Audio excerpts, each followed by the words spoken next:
তুমি নিজের চোখে দেখো যে মসজিদে যখন 5 ওয়াক্ত নামাজের আজান হয়, তুমি নিজে কালকে দেখো আজান যখন হয় তখন কুত্তা খেউ খেউ কইরা ওই জায়গা থেকে সরে যায়, কুত্তা ঘেউ ঘেউ করে সরে যায় ওই জায়গা থেকে।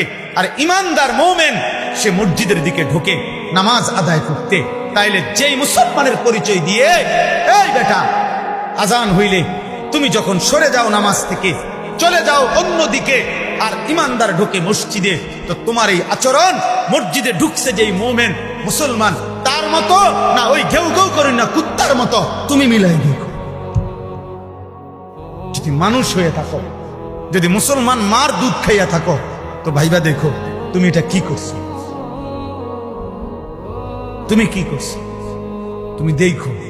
এই জন্য মাঝে মাঝে বেনামাজি তুমি কুকুরের লগে একটা ছবি উড়াইও, সেলফি তুললো একসাথে, দুজনে একসাথে মোবাইলে দিবা যে দেখেন দুনিয়াবাসী আমরা 2 জানুয়ারকে কেমন লাগতেছে, আমাদের 2 জানুয়ারের একই আচরণ, আমরা 2 জানুয়ারি পেশাব করে পানি নেই না, এবং আমরা 2 জানুয়ারি মালিককে সেজদা করি না।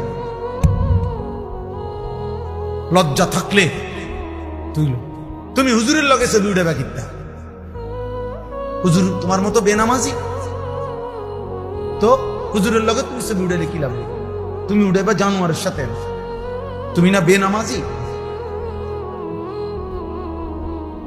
তোমার সাথে যার মিল তুমি তার সাথে না থাকবা, নাউজুবিল্লাহ নাউজুবিল্লাহ। এরপরেও যদি কারো লজ্জা থাকে তো বলো। আল্লাহ আমাদেরকে হেফাজত করে।